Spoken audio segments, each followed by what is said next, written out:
ہونے سے تھوڑی دیر عصر کا ٹائم تھا۔ میں نے عصر کی نماز پڑھی اور میں دیکھ رہا تھا کہ ان کی بیٹی وہ جہاں کشتیوں کی طرف جا رہی ہے۔ میں منع کیا مگر وہ نہیں مانی۔ خیر میں کھانا کھایا اور واپس گاڑی میں چلا گیا۔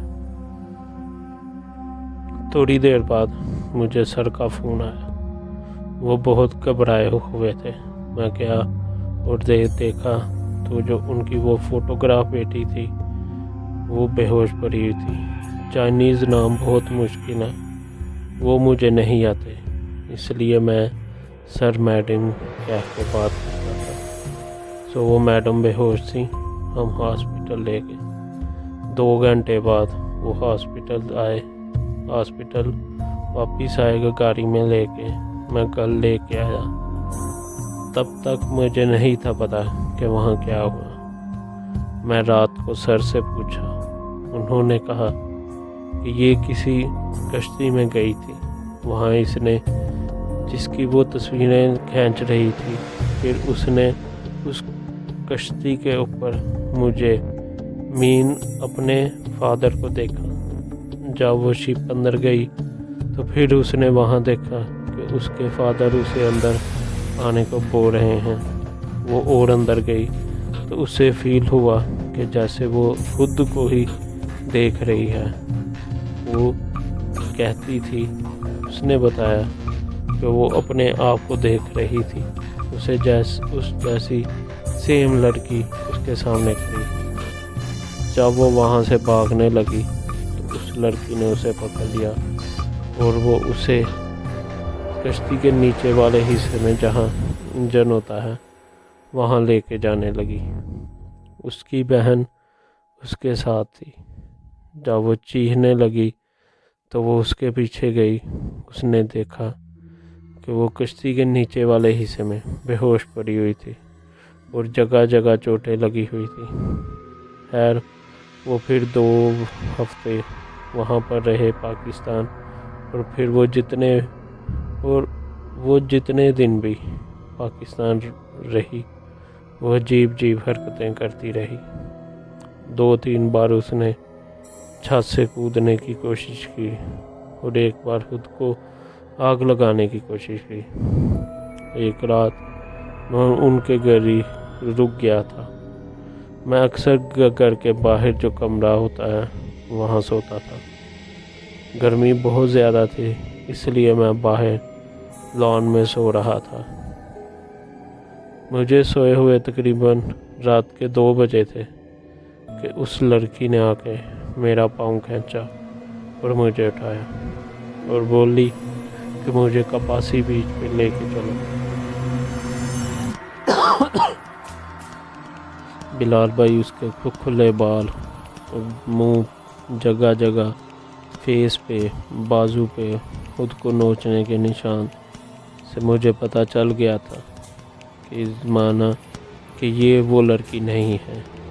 اس لیے میں آرام سے اس کی بات مان لی اور اٹھا۔ ساتھ ہی میں سر کو کال کر دی کہ اسے پتہ نہ چلے۔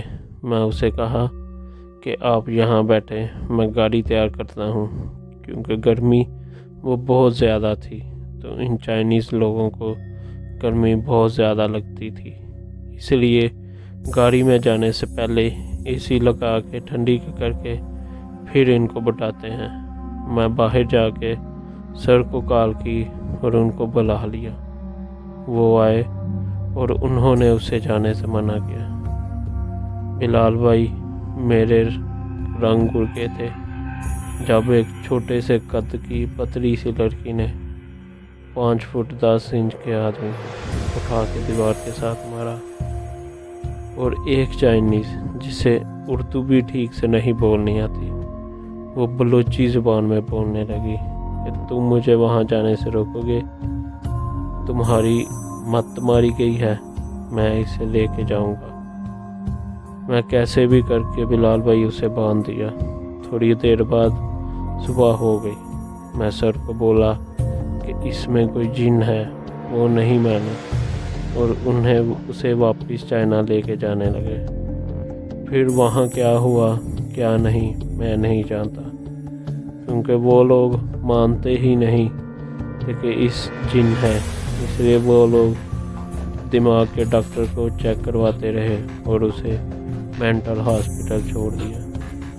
یہاں سے جانے کے 3 منتھ بعد وہ سر آئے تو انہوں نے بتایا کہ ان کے آنے سے 2 ہفتے پہلے ان کی بیٹی کی ڈیتھ ہو گئی، اور اس کی ڈیتھ مینٹل ہاسپٹل کے کمرے میں ہوئی، اور ایسے ہوئی کہ جیسے کسی نے اس کو بہت زیادہ مارا، کیونکہ اس کی کافی ہڈیاں ٹوٹ چکی تھیں۔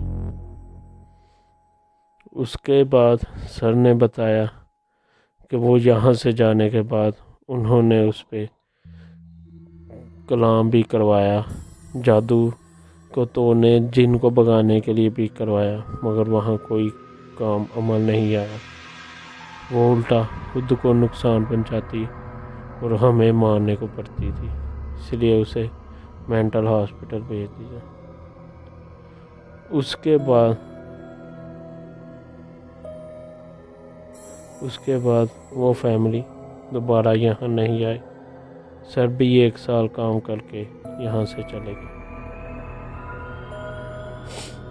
تو دوستو یہ تھی آج کی سٹوری، آئی ہوپ آپ کو کہانی پسند آئی ہوگی۔ کہا جاتا ہے کہ یہ ویران جگہ ہے، جو جگہ یہاں ویران ہو اس جگہ میں ایسی چیزوں کا ہونا بہت پاسبل ہے، اس لیے جب بھی جائیں اپنے آپ کو مکمل کر کے جائیں اور اپنے ارد گرد آیت الکرسی پڑھ کے حصار بنا کے جائیں۔ اللہ تعالی ہم سب کو ایسی چیزوں سے دور رکھے اور ہم سب کو شیطان کے شر سے محفوظ فرمائے، آمین ثم آمین۔ آپ سے ملاقات ہوگی کل انشاءاللہ۔ اللہ حافظ۔